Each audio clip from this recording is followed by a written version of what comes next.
Want to watch the game. Welcome to the Undrafted Uncensored cast of Pod. Hosted by Nick Archuleta. Mosted by Colin Zanker. And last but certainly is least, Joseph Goodwin.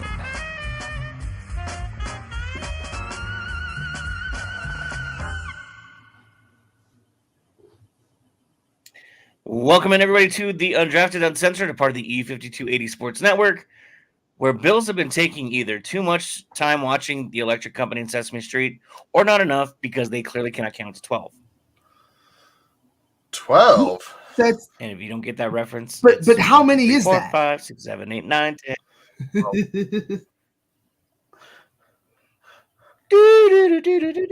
I didn't actually watch The Electric Company as a 1, kid, 2, 3, but 4, I know 5, of 6, it. 7, 8, 9, 10, 12. They included it in Sesame Street. They counted one less coach today in their room, in their training room. Ha ha. Well, because it was outside the number 12. One wonderful offensive coordinator. Yeah, who would have thought that the Broncos would get an offensive coordinator fired this season? I'm just gonna say it. Oh, see, I knew Nick was gonna die on us. See, now Nick's gonna restart, and we're gonna just do the show. Everything's fine. Everything's fine. We're good. I would expect the Broncos would get an offensive coordinator fired, though, because their defense was so bad. If you can't score, you're fired. That's how that works. Nick's internet is working as good as the Bills' offense right now. Still? You're way delayed. Oh, yep, he's gone. I knew it. All right, well, we'll kick things off, Joe, me and you, with the Broncos' victory over the Bills on Monday night. Something that we had talked about, and we'll reiterate this again, but the Broncos won the turnover battle 4-1. I did say that. Yes, they almost didn't win it, though. It was It was one of those games where, as the Broncos won the turnover battle, everything really went right for them, except for basically two things up until the very end. There was the Cortland Sutton fumble, and then there was the James Cook fumble that he dribbled down the court, as they said on the broadcast. Yeah. Those were the two things that really didn't go right for the Broncos. Everything else did, as far as the intangibles kind of things, like the turnovers all went their way. They had some bad penalties, but Joe, I don't want to lose the fact the Broncos almost lost this game with everything going their way. Make no mistake about it. The Broncos won every category, but still almost lost. Do you consider this a good win, Joe, or is this how do you look at this? Because I'm having a tough time considering it a really good win. They won. I'm not trying to take credit away, but were they just really, really lucky again? Let's see. Do I want to call this a good win? Or not? I mean, it was great in the sense of beating Buffalo because they were a Super Bowl contender going into this year. And it like I was saying last pod, I still don't feel like these wins mean that much. It still feels like Drew Lock beating the Texans. Because it didn't look very complete. It felt like the Broncos got extremely lucky in certain situations. The fact that the ball was in that spot, because Russell threw up a prayer to Cortland Sutton for that first touchdown. Yeah. I was pissed off. I was like, here we go. Paxton fucking Lynch throwing it away on fourth down. At least put it in the end zone where a guy has a chance. And he technically, that you're telling me there's a chance with that toe drag swag. That was beautiful. But yeah, it's hard to say that it was totally a good win.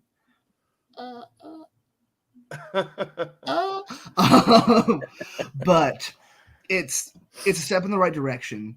It's what that we thought the Broncos had the potential to be at the beginning of the year, which is just very run heavy, a solid defense. Making field goals would be fucking nice. Or extra points. Both. I missed more extra points than field goals. Yeah, not doinking it. That's true. They were technically extra points, but the extra points being pushed back feel more like field goals. You just have to be able to hit those easy field goals. Brandon McManus isn't missing those right now. Too bad we never had a chance to have him on our team this year. Wait. Yeah, that's too bad. It definitely was awesome. I was having a great time watching it with my roommates because it was just one of those roller coaster games where I'm freaking out. And also my fantasy game was in the balance. I had Stephon Diggs. My opponent had James Cook and the Bills kicker. So I am shitting bricks that the Bills aren't getting into field goal range. And like that James Cook fumble, I think literally saved my week. I won by 3. So I'm sitting here losing my mind because PS2 is locking down Stephon Diggs, which we all know he can do, but we kind of figured that without the safety help, it'd be a little more difficult. So it was really fun. It was great. I don't know if it's sustainable or not, which makes me a little concerned, but I'll take those. It's like wins in the Tebow year, where you're winning by so little, and it's just like it's nail biters every game, similar to the 2015 Broncos, where they were winning by defense, not by offense. So every game was technically winnable by the opponent, but they weren't going to score on that defense. So, Nick, this is the preface. You're like not moving at all. Are you here, Nick? He's still frozen. Oh, man. All right. Well, never mind. Ooh, well, let me fix this so it's not frozen on his face. And there we go. We'll see if he can come back at some point. I believe in you, Nick. You got this. Oh, I see you blinking, Nick. Oh, I don't see you. He's on. No, I don't know what's up. He might have to restart again. Yeah, I like. Is this sustainable? Is it sustainable to get 4 turnovers? Broncos have gotten 4 turnovers in back-to-back weeks. That's something that you don't expect on a week-to-week basis. Josh Allen, kind of, much like I said, he starts off slow, and he started off slow this season. And it wasn't Josh Allen with the first turnover; it was James Cook with that first turnover. But the Broncos took advantage. I mean, that was a great. McMillan did a great job of punching that ball out or getting that ball out of Cook's hands. And when it got down to the end and it was the field goal, it just felt like the Broncos were going to miss it. They did. They did. And as I was watching it, I was like, it seemed too chaotic. It wasn't the chaos that what happened in the Jason Elam last second run on the field goal. Yeah, the last time they beat Buffalo. Yeah. When Mike Shanahan invented icing the kicker. I remember that game vividly. It was a different type of chaos with them running on the field. It didn't feel organized at all. So I was like, oh, they're going to miss it. And so I was at the station doing the post-game show, and we're sitting there about to go live. And as we're getting ready, the delay in the station TV is behind. There's the penalty flag. And I'm like, oh, we can't go live yet. There's a flag on the field, and it's 12 men on the field. So that chaos, while it looked like it was all on the Broncos end, it helped them because it actually ended up being more on Buffalo's end. Yeah. I don't think that they can continue to win games like this. I don't think this defense is one that will get you 4 turnovers while the Broncos only have 1. I think that they're very good, though. I think the defense is playing at a high level. So 4 turnovers in a game, if that's what it takes for the Broncos to keep winning, they're going to have to start looking elsewhere and getting more points off of those turnovers. Because many games, the turnover ratio is like a 2-to-1 type of thing. And if you're not getting touchdowns, I mean, if the Broncos had scored touchdowns on that first turnover, they got it like the 30-yard line. That would have been great. They settled for 3.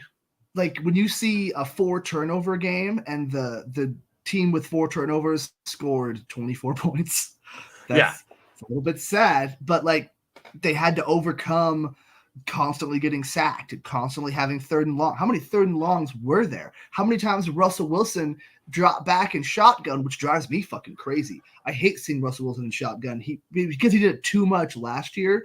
Like you have to see him in shotgun sometimes. So it's like it's a necessary evil, and he does do okay at it, but like it's just it hurts me because he's so bad. He can't see over the guys, and he doesn't have that instinct and that trust that Tua has, that Drew Brees had, that a lot of shorter quarterbacks overcome with the timing and the footwork, which he's not great at anyway. So he just constantly had to scramble and make up some yardage. And it made a difference for the field position battle because it kept Buffalo backed up. We'd gain a couple, you'd have to punt, whatever. But like just seeing that constantly 3rd and 16, having Russell in the shotgun again, because you don't have another choice. Like you have to overcome those just deficiencies at the offensive line.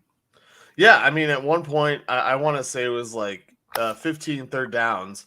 The average length to go on 3rd down for the Broncos was 9 yards.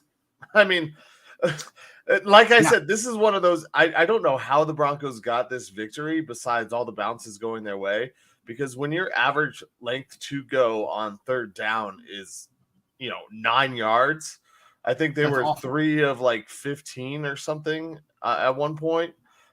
But they did have some sustained drives. They only had 2 3-and-outs. One was the fumble on 3rd down, or they had 2 3-and-out punts. Their 3rd 3-and-out was the fumble by Cortland Sutton on a 3rd down. There were some deficiencies. That was a literal 3-and-out. We didn't even get a 4th down. Yeah, we didn't even get a 4th down. It was 3-and-out. The Broncos are still throwing the ball behind the stick on 3rd down, but as we talked about, it's tough when you have 3rd and so damn long. And the line can't give Russell any time, so he has to get rid of it early. And early for Russ is still like 5 seconds, which is way too long. Yeah. So him getting rid of it early is still longer than most quarterbacks. That's why that flip to Javonte Williams. He's had to practice those kind of hits. He's constantly throwing as he gets hit in those quick little not even intermediary routes, just those tiny 4 to 5 yard passes. It's those and it's deep bombs, and the line isn't keeping him upright to be able to attempt those deep bombs like he wants to. Yeah. And so it feels like the Case Keenum days of Captain Checkdown, except it's not like Case Keenum where he refuses to throw any other throws and he only checks down. He'll still do other stuff. Thank God. He's kind of looking like Russ Light, like we hoped we were going to get. But it's just he has no offensive line. The scheme, they're finally running the ball, which is great. Like we said, they're having to overcome so much. It feels like it's so much harder for them than other teams to do the same things. But I mean, whatever. 3-0 the past 3 weeks. Yeah, yeah. Turnover battles. Oh man, now Joe, now you're stalled out, Joe. I didn't think I wasn't planning on doing a solo show. We'll see if Joe can get back here, or Nick, or anyone, or else it's just one talking head at the moment as it goes. But I wanted to get on to some of the good from the Broncos as I bashed on some of the bad. They did cause those 4 turnovers. The defense loses Locke, and Delarian Turner-Yell comes in and does okay. Surtain locking down Stephon Diggs. Surtain locking down Stephon Diggs was one of the biggest things in this game. As Diggs only had 1 catch on Surtain. You could tell that the Buffalo Bills were going as we welcome back in Nick. Looks like he's got the phone working instead of a laptop. But so we kind of harped on the bad, Nick.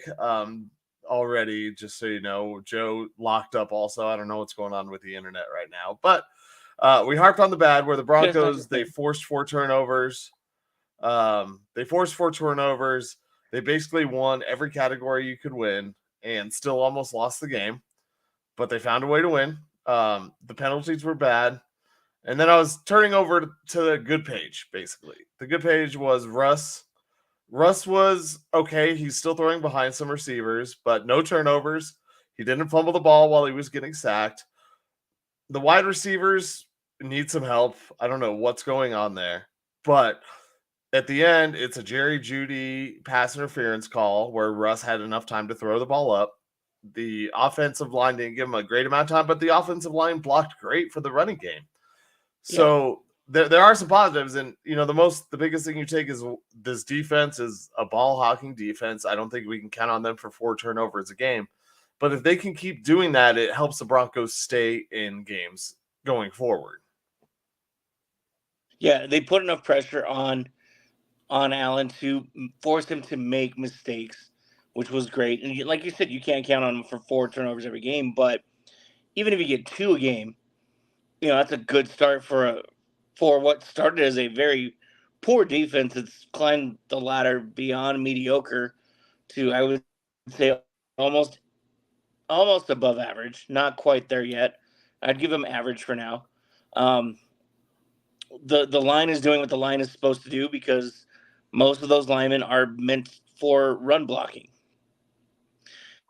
And add to that too, Quinn Miners is quietly showing how good of a guard he really is, because that dude's in every play. It seems like he's everywhere he needs to be.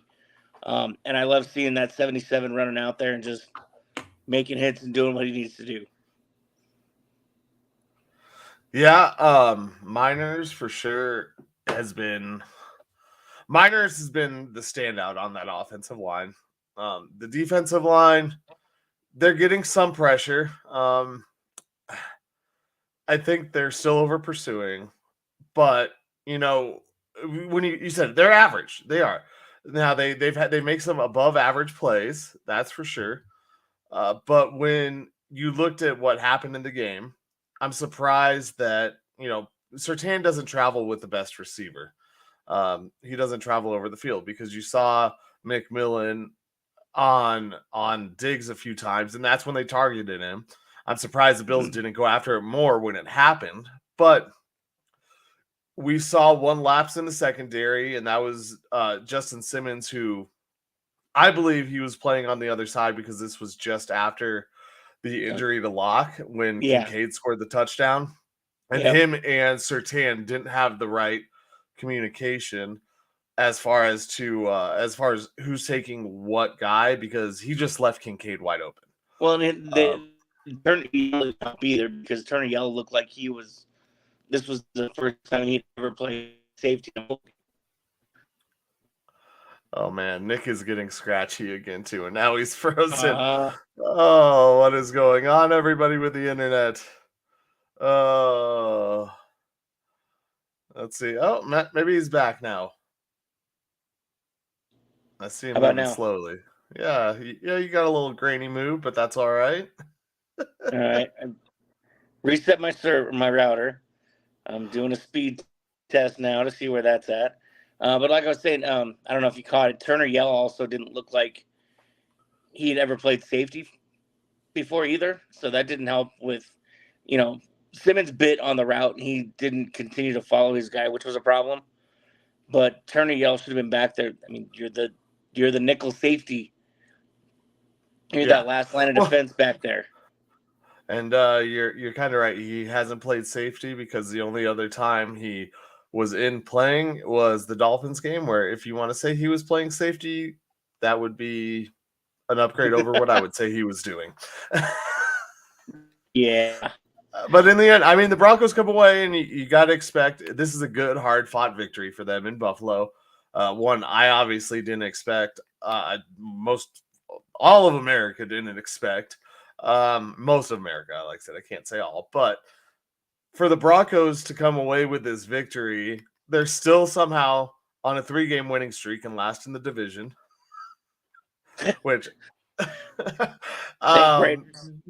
that goes to losing your first game against the Raiders early on.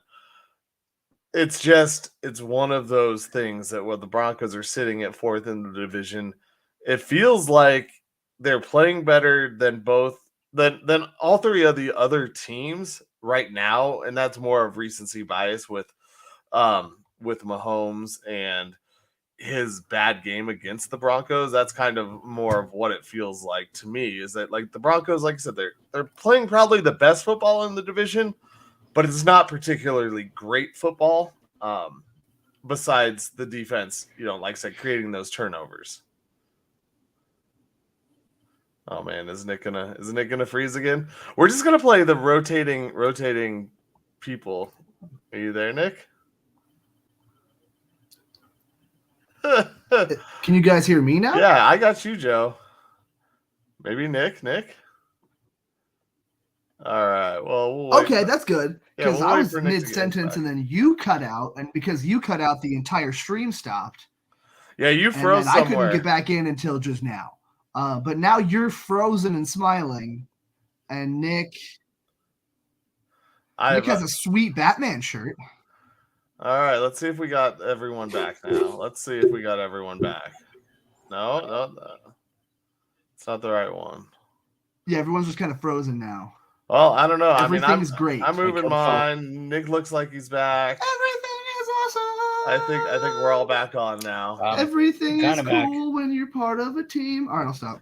So, yeah, like I said, this oh man, there goes Joe. There goes Joe today. Well, we're figuring it out, guys, as we go. Worst show ever. I don't know what you're talking about. I think my takes have been great. What is going on, dude? I hear you just fine, Nick. Who's your internet? Xfinity. As it cuts out again. Who's your internet provider, Colin? How about now? Xfinity.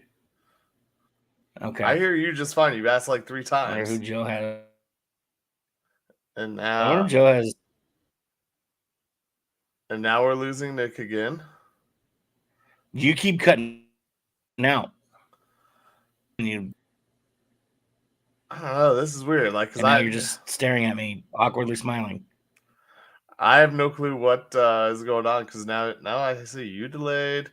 We're figuring this one out for 10 o'clock show, huh? Are you there, Nick? Oh, this is like I'm still here. Yeah. Yeah, I see you. Your video's a little delayed on my side, but you keep freezing and stalling on me. It's like a Muppet the whole time. Yeah. You're moving. We'll see if we have Joe back. My end, you keep freezing. Let's see if we have That's Joe funny because back. on my end, you keep freezing. Sure. Yeah. Try to blame us. I'm just saying, my thing's still running fine. It says live. Let's go. I think it's potentially just the StreamYard. It could be StreamYard. Because they said whenever it keeps kicking me out, it says an error occurred, but it's not your fault. But I have a gig per second internet, so I know it's not me.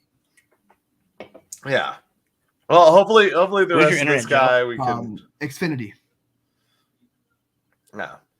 Hopefully we can just float through the rest of the show. It's like $100 a month. Okay. But because there's 3 of us living here, that's totally fine. It's 30. I actually just pay all of it and let them pay other bills, and it works out. But yeah, we do pay $100 a month for our kick-ass internet. Yeah, it might just be StreamYard, but that's all right. We're here now. There you go. So I guess going back to that. I was just trying to see if maybe because I'm CenturyLink. Let's just keep moving. Quest. All right. So yeah. So go ahead, Nick. Oh man. Oh man. All in all, I mean, as soon as we try to say anything important besides just bullshitting between the 3 of us, like my connection seems fine. As soon as one of us tries to talk sports. You seem like you're rolling right now. It was bad football, but it was fun. Nick, we did not get anything that you just said. Rolling. What? I heard that part. Nick, you might want to restart one more time. It's still glitchy. Oh my god! You guys you keep running the show. I'm gonna just go away and probably never be part of the show tonight. Well, does it work? Now you're just fine. Yeah. So we'll just now that we're not talking sports. Okay, I'm not gonna move. Good. Yeah, I'm gonna leave my hands right where they're at. I'm gonna leave my face where it's at. Oh yeah, I see your mouth moving while you're talking. We like your face. That's good. So when I'm not here, does it work? Like, are you guys able to talk just fine with no? No, Nick died out on me. Both of you guys died out on me, and I was going alone for a few minutes. But to get back, it cut me off and said that you cut off. I think the stream is not doing well with 3 people in it. It might just be StreamYard. I think I was watching something earlier today where StreamYard was having a few issues going in and out with some shows. It has a curfew. Kind of like me. I got 5 hours until wake up time. So we're trying to so for the Broncos, so we cut this short. I think we're rolling down, but we'll see. With the Broncos, where I was going was the Broncos seem to be playing the best football in the division. Even though they're in 4th place. I mean, the Raiders, I don't think it's sustainable what they've done these last 2 games because I don't think that I think they're talented, but the Broncos are a more talented team than the Raiders. Did the Raiders beat the Jets? Well, all I know is that I'm pretty sure there weren't any touchdowns scored in that game. No, they scored a touchdown. There was a touchdown scored in that game. Yeah, there was. Yeah. Well, did they miss the extra point? Right at the end of the show, Michael Myers scored a touchdown in Halloween. I bet. Yeah, right as we ended the show, we were able to go to watch the game. That's so sad. I still didn't watch it. I just saw the score was like 16-9 or something. I'm like, that's a score that doesn't involve a touchdown. We should be good. Fuck yeah, Colin. Nope, it did. It did involve a touchdown. It wasn't a defense or special teams one. So, I think I was close. But the Broncos, I think right now are playing the best football in the West. Do I think it's sustainable? No. But where does this team go from here with these next 5 games? They have the Vikings. Vikings coming up on Sunday night again. There's no Kirk Cousins, so we can't expect Kirk Cousins to turtle up on Sunday Night Football. No, it's going to be Josh Dobbs, who apparently can ball out. The hairless wonder. Joshua Dobbs. Eyebrowless wonder. That's going to be a big game. But then as far as the rest of their upcoming schedule goes, I just had it. It's Minnesota, and then we have the Browns week after that, which is going to be a fucking buzzsaw. That defense is horrifying. You thought that they couldn't stop the Bills pass rush? Oh man. They're going to get massaged. And then Houston's in the playoffs right now. If the playoffs started today, Houston is the last seed in the AFC. Like, they are a quality team that can run the football, which the Broncos can't stop. So that's a scary game. We know what the Chargers can, but probably won't do. The Lions, horrifying. That we can probably chalk up as a loss unless they've already clinched a playoff spot and maybe they just start the backup. So yeah, with the next 5 games, Vikings, Browns, Texans, Chargers, and Lions. Yep. Like, the Broncos need to go 3-2 in this set, really, if they want to have any hopes of sustaining a playoff opportunity. Playoffs? Yeah, I mean, right now, I didn't mean to do it like Jim Moore. Playoffs. They got to go 4-1. I feel like if they want playoff hopes.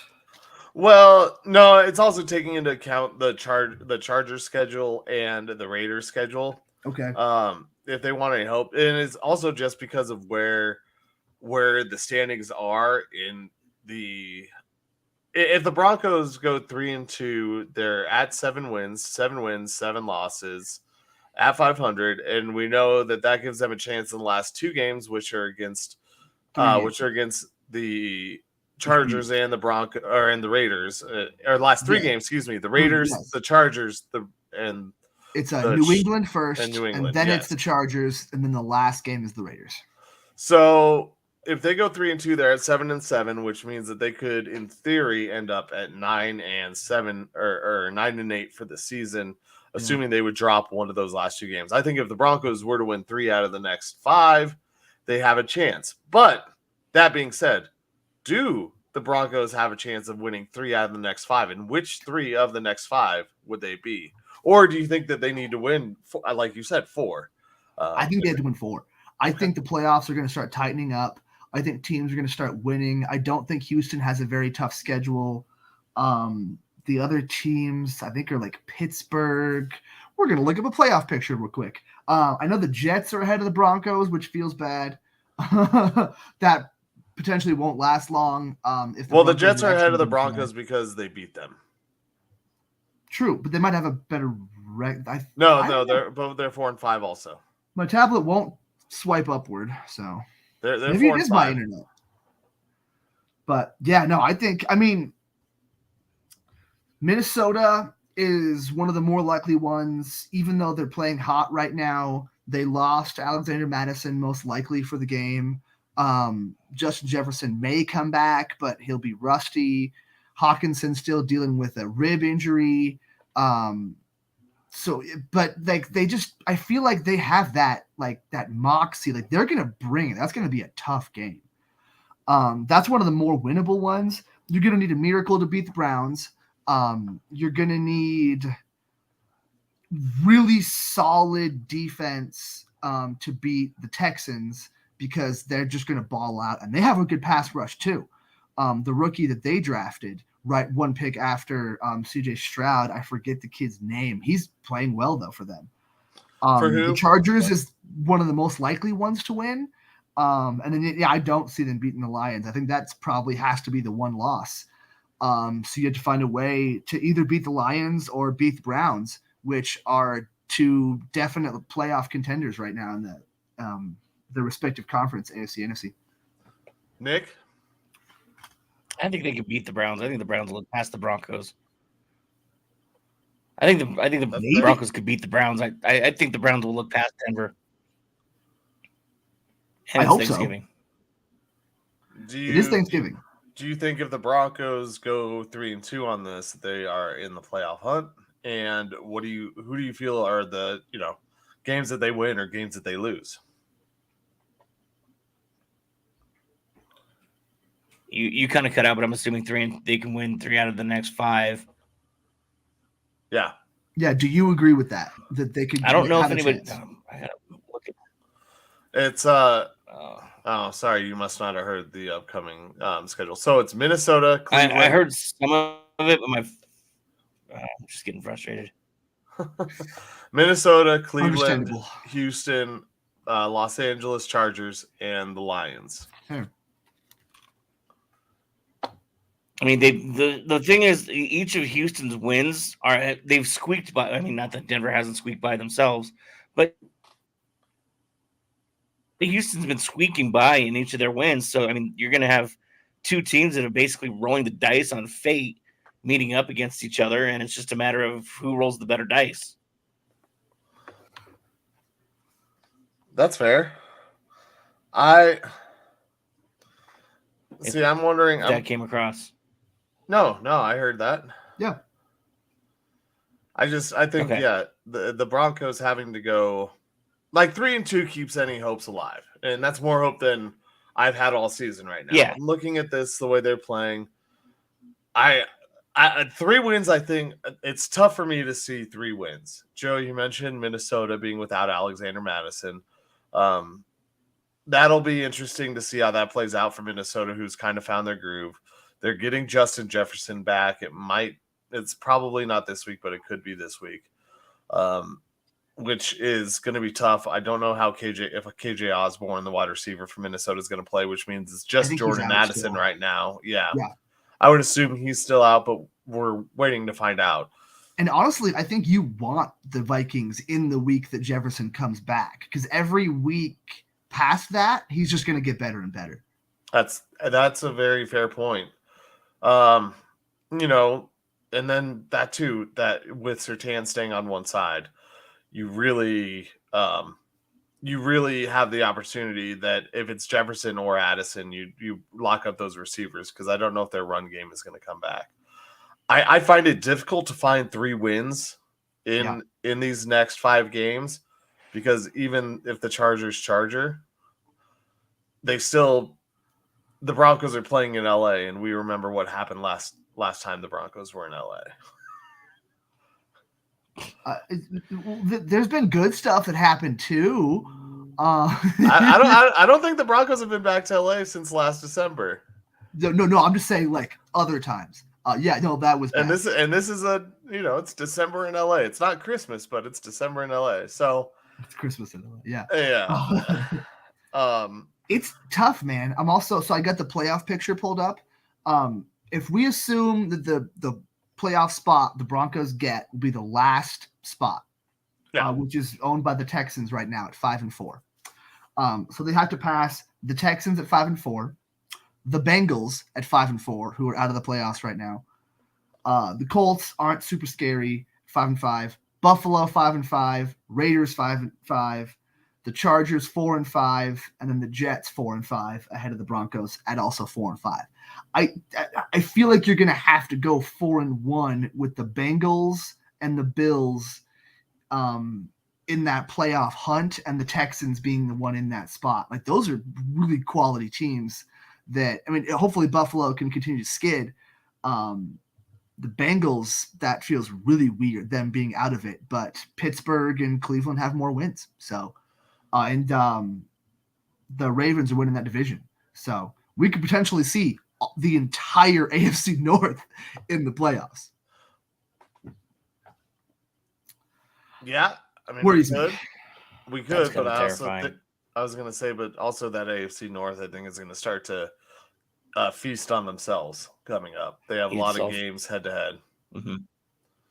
So I see what you're saying, Joe, but I think 3-2 gives you a legitimate shot. 4-1, you're definitely in the playoff picture. You're right. You're definitely there.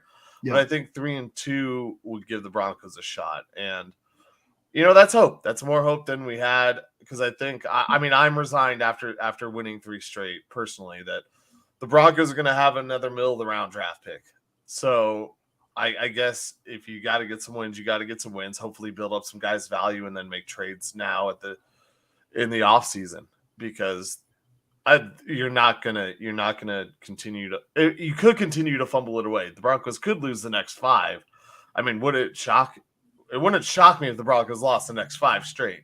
We were expecting them to lose that 5 before we won 3 in a row. We were expecting to lose the next fucking 8, probably. Yeah, all the way up until the Patriots or the Raiders game. Yeah, pretty much. Which would have been cool for draft prospects. But now, it's going to be tough. They're just going to have to, like Nick says, they're going to hopefully have to build and then somehow attract free agents and somehow be able to pay those free agents. Maybe get lucky with some kick-ass draft picks. I'm still unsure who the quarterback trade value. But we'll see how it goes. Jimmy Garoppolo's and if you win too, trade from a 2-8 team that you have 1 or 2 pieces here or there that look good, whereas now this team's turned it around and they could look at at least a 500 record. That's going to up the value of some of these guys that you probably weren't even thinking about trading before, that maybe you can trade your way into the earlier part of the first round. I'm not saying it's possible. I'm just saying that there's potential there for it. Yeah, unfortunately, I don't think a guy like Judy's getting any value. And you mentioned Russ, and I know we're going to move on and some other stuff real quick too. But I as far as Russ goes, the problem with Russ is that he's getting paid like he's a superstar quarterback, and he's not. Mm-hmm. He's playing okay. He's playing good enough. Yeah. Like no interceptions, but he's taking up so much of the contract that you expect your quarterback to really win you games. And the Broncos aren't winning games because of Russ. Can the Broncos continue to win games with Russ if he plays like this? Yes, they can, but the defense has to play up to that level, and Russ has to keep not making mistakes. Yeah. I think he would have to restructure his contract too in order to make that even feasible. Yeah. And that's the real issue with Russ, is the Broncos just gave him too much money for what he does. Yeah. Because when you look at this team, I've just said it before, competent quarterback play can get this team a long way. So we'll see. I don't know how you guys feel, but right now it's not looking like the Broncos go after a quarterback in the offseason because of how Russ has kind of stemmed some of the bad play. That's my feeling on it. Yeah, I could see it. I don't know. It's that it's a growing process, and I think it's just a matter of time. Yeah. Just kind of let it play itself out. I mean, again, we didn't know. I think we over analyzed what they were supposed to be at the beginning of the season because we expected the same defense that we've had. Yeah. And so now that we're starting to get glimpses of that defense, we know where the holes are in the offense now. And it's just a matter of playing through the rest of the season to, again, find your shortcomings and address those in the offseason. If it's getting rid of Russ, I mean, it's going to hurt because you're going to put yourself behind in the salary cap. But I mean, if that's what they feel they need to do, let's find something at least worthwhile. Yeah, and keeping Russ, I think, hurts more because that contract and how much it hamstrings you for the rest of next season, also, and then the coming years. How few guys you'll be able to bring in to help. You'll be relying on those draft picks. Is George Payton going to be making those draft picks? Yep. With the way that his drafts and his kind of tenure has been going, I don't expect him to be here next year. So that means potentially another GM or Sean Payton just taking on that role while they look for another GM or whatever. Like, next year's draft is going to be potentially rough. Well, but I was going to say, I mean, you talk about his draft. I mean, this year, was it Sean Payton or George Payton in this draft? Because it's a lot of these guys are looking pretty good when they're playing this year. That's true. That's very true. Marvin Mims we might not solid. We might not be. The Broncos might not be in search of a GM also again.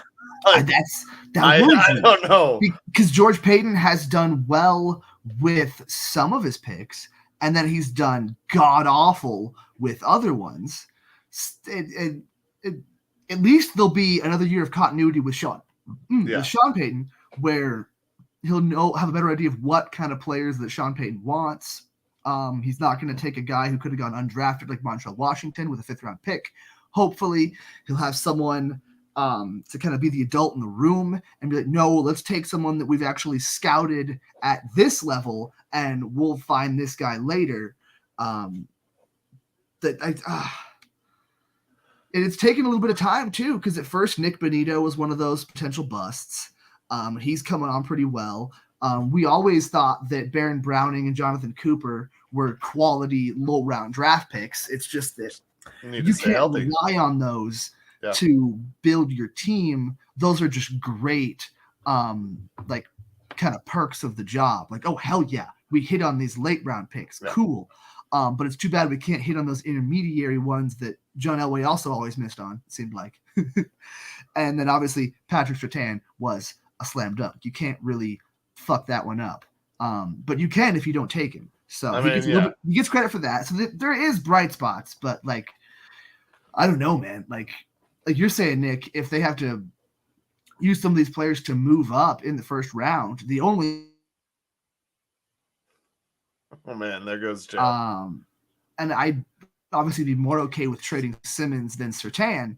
But I don't think anybody else gets you higher up in the first round to really get that quarterback. And at this point, the defense has played well enough. Secondary's played well enough. I'm okay with just keeping both of those guys. So, Joe, you cut out there. I'm assuming you said that your 2 picks that could move you up are either 2 players. No, I'm right here. That could trade you. That could be of trade value as Simmons or Surtain in the draft. That would help you move up in draft picks. I'm assuming that's what you said. Yeah. Joe, yes or no? I don't hear you. Nick, what do you think about that? Simmons or Surtain to move up in the first round? Again,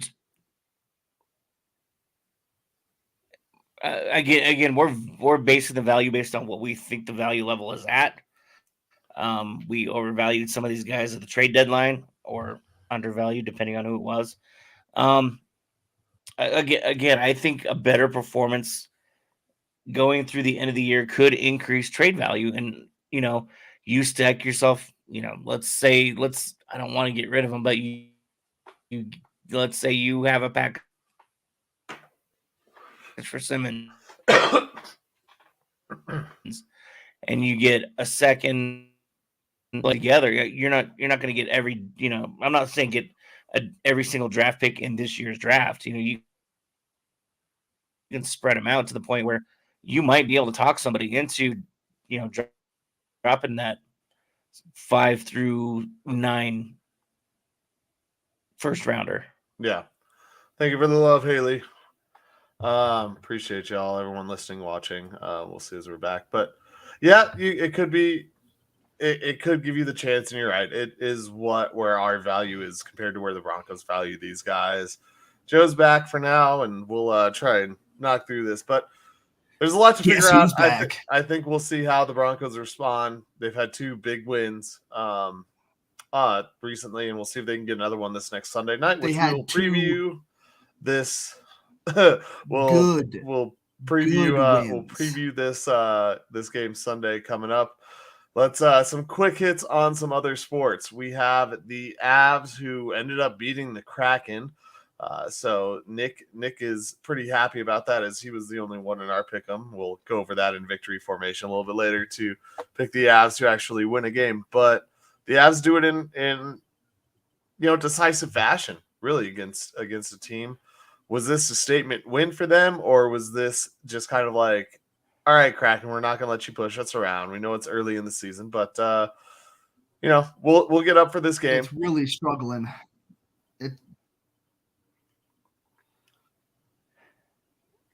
It was definitely. I wouldn't say it was a statement. I would just say it's the Avs reminding the Kraken that they still have the ability and they're still that team. And just because you beat the Avalanche last year in the playoffs doesn't mean it's going to happen 2 years in a row. You got some time to think about it and chew on it now. So good luck with that, because changes are coming and the real Avs are about to stand up. Yeah, I feel a lot of the same way as we talked about. I think this team is kind of taking it easy, going along. They'll turn it on when the time comes, and this is just one of those games that when they decide they want to beat a team, they can do it. And that's one of those signs that I think the Avs were kind of putting out there. It's like, all right, we're going to turn it on tonight. You guys got to stop hitting cogs. You got to stop playing like dirty, cheap shot artists against our guys, and we're going to lay it on you. And so I think the Avs can really do that. They can flip that switch. We'll see if that will continue throughout the year, but I believe that they're going to be able to do that. We'll see if we can go 3 boxes now. Joe, it says you're live. It says you're here, but I don't see you on the screen, even though I just brought you on. You probably stalled out again. Oh, Joe, if you can start moving, I'll see if it's on your camera. I don't know. This StreamYard is not quite working great tonight, everybody. Sorry about that. Thanks for rolling with us. We hope to get Joe back for this NBA segment real quick. And thanks for taking over, Colin. I appreciate that. No worries. Glad I could do it. As we roll from the ice to the hardwood, the Nuggets end up getting a victory tonight over the Clippers. The team I think they should have played in opening night. Yep. Thanks, Bones. Thanks for everything, Bones. Appreciate you. And they end up getting the victory at the end. Nope, Joe's still not here. All right, so they end up pulling out the victory. The in-season tournament is in full swing. I don't know if the Nuggets really care about the in-season tournament, but I kind of feel like these other teams do, which is making the Nuggets play harder. I don't know what you think about it, but I think because of these other teams care, the Nuggets are like, oh, these guys are going all out. Well, we'll just kind of give you like 90% and still kick your ass. Well, I mean, you kind of saw it tonight too, a little bit out in Golden State, where I sent you guys the clip. I don't know if you watched it or not. The fight that they had. The chokehold. Yeah. Yeah, I saw that in all the ejections. That's not a headlock. Yeah. Yeah. So, I mean, it means something to some of these guys, and some of these teams, I'm not trying to be mean, some of these teams are not going to make a postseason run. So I think this is probably as close as they can get. And so they're going to take it a little more seriously because it's early in the year. And the more dominant teams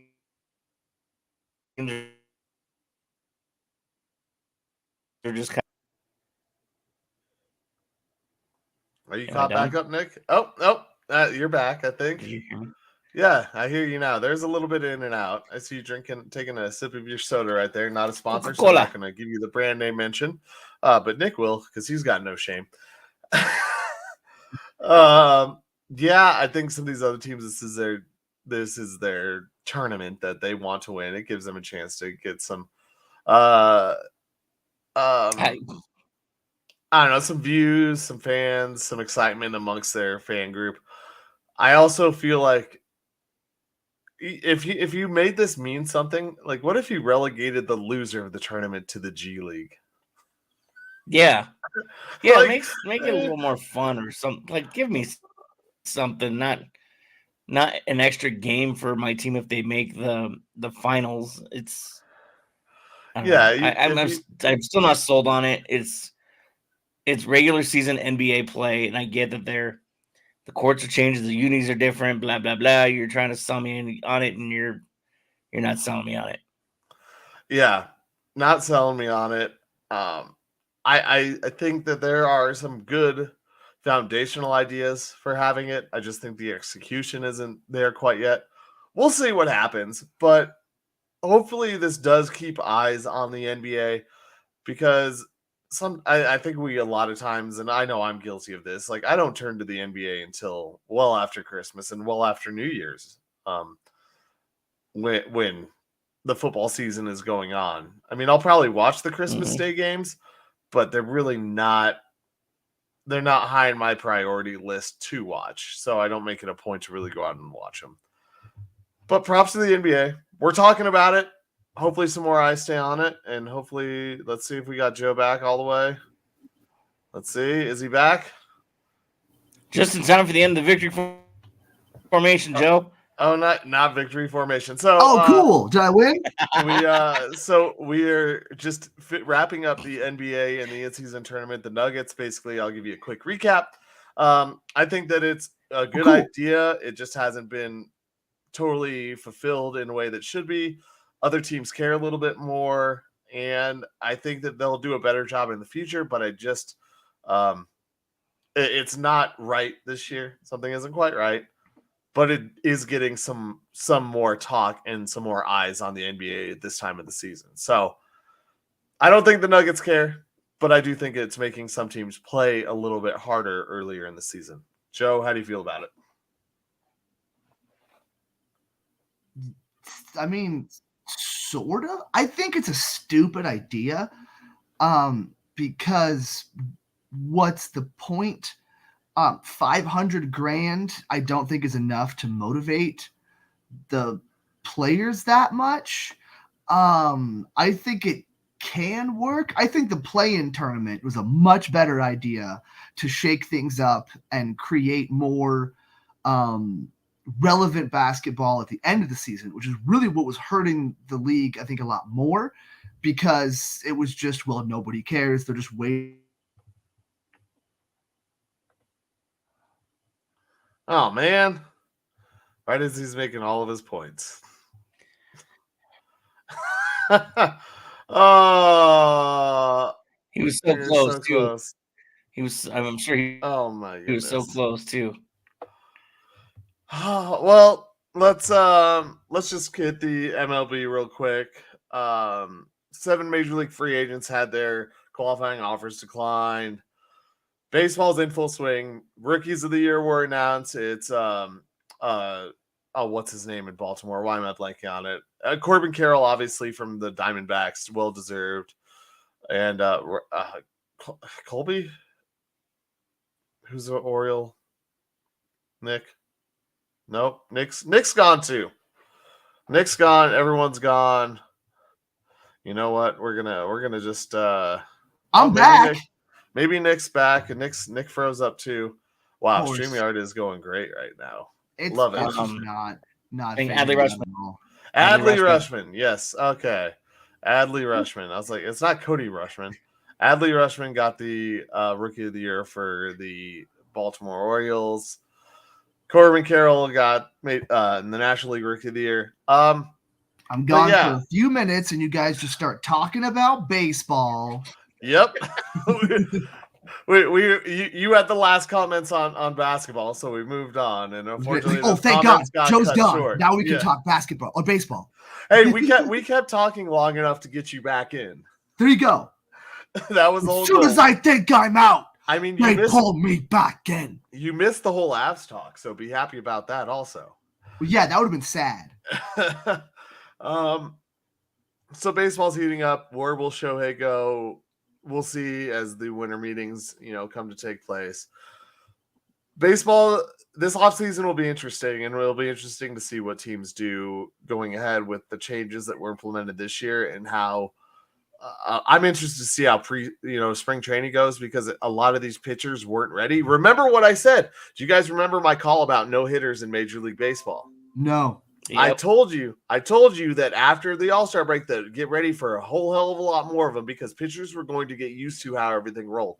So I think this offseason for Major League Baseball, we're going to see pitchers and things. I think we're going to see a different way of going to spring training for some teams. I think some teams are going to try and tinker with what they've done, because the baseball season has changed, and baseball has definitely changed. Okay. Yeah, that's true. It'll be interesting. All right. Well, it'll be interesting for every team except the Rockies. We'll see. I'm gonna hold out hope until it's time. I mean, we thought the Broncos were not going to win a single fucking game, so we'll see what happens in the offseason. 3 we didn't. The Rockies did some things in the regular season that showed that they were willing to do something different. Now let's see if they really put both feet in and go after it. And see if they can actually get some victories, much like our next segment. Formation. This is the victory formation. All right, boys, here we go. Best play in football. 6 red tight diamond victory on 1. Break. Okay, 3, 2, 1, let's jam. The Pick'em segment, proving that Colin Zanker is the most humble man in the history of time. Least. Featuring Nick Archuleta wishing he was somewhere else. And Joe Goodwin just kind of winging it. Yeah, that's right. It's the victory formation time. And, Nick and Joe have both kind of been somewhere else today a few times. So that's all right. We'll just get ridiculous. I would never admit. I've been around. We will get through this victory formation. That hopefully StreamYard and our streams for this weekend work a little bit better than what has happened tonight. And hopefully I can get 4 hours of sleep. So, hell yeah. My milkshake brings all the streams to the yard. Well, maybe we should do Milkshake Yard then. The first game that we chose was the Broncos and Bills. Joe and I were the only smart ones to pick the Bills, and sometimes it pays to be stupid. Much like Josh Allen and his choice of spots to throw the ball. And the Broncos got victorious. So, Nick, at plus 260, that's $36 into his pocket. Joe and I were both dumb enough to think that the Avs didn't have it against the Kraken. Nick was like, I'm going to keep my hometown faith going right there. So, Nick was the only one who chose the Avs. If you're following, that's 2-0 for Nick. And 0-2 for Joe and myself. Uh-oh. And then we move on to the basketball game that we'll see if Joe or Nick remember who they picked, because they were the Cavaliers against the Kings. I remember. And the Kings ended up winning. I picked Sacramento. Oh, sick. Of course they did. So I'm 0-3. The Kings ended up winning. So Nick and I both picked the Kings thankfully they smoked him. It was like 110 to 134 or something, or 120 to 134. That means on the week, Joe, 0 for 3. I think that's your first offer. I don't know if you've gone over yet, but 0 for 3. Damn, I won one game, and Nick, is he back? That's a 3-0 for Nick. 3-0 for Nick. Nick has somehow found the fountain of victory, and his formations have been perfect. With that victory this week, Nick netted 73.85, bringing him into second place at 466.45. Oh, snap. Joe with his loss of There's a view down there. Joe with his loss of $30. Don't worry, Joe. You're $1.44 behind. I'm really concerned. Joe's at 465.01, and my $1.40 victory. Thank you, Kings, for somehow being the underdog and winning at home. Brought me up to 934.77. So barely made it into the positive this week, but we did. And as a group, we're all positive. But Nick has second place. Let's see. It'll be interesting to see what Nick does with the lead now. Like, let's see if he, we'll see how he reacts to not being in third and let it all fly. But we want to thank everybody who's watched and given the likes and all the love. We appreciate everybody who has. I'm trying to find the right song to play. Everyone who's bared with us. Yeah, we love you too. We probably tried to tell you. It was a lot of calling tonight. As we were glitching out. A lot of calling, so it just makes for a better show every once in a while when that happens. Even though I go in and out and agree to disagree. Sure. But we appreciate everybody who watched, who tuned in, who's watching or listening on the podcast after. Drop us a line if you have any questions for us or would like us to answer any questions. We'll be back this weekend with another show as usual, probably Saturday. Don't tell us how bad it was. Tell us how great it is and how much greater we can make it by incorporating you into our shows. But we wanted to let you all know we love you. We appreciate you. Thank you to Michael and the crew over at E5280 as we are part of their network. Everybody gets one. Everybody gets one. Everybody gets one. But we'll see you all this weekend as we look forward to Broncos versus Vikings and everything else that we have to offer in the sports landscape. Colin has not practiced outros. Don't need to.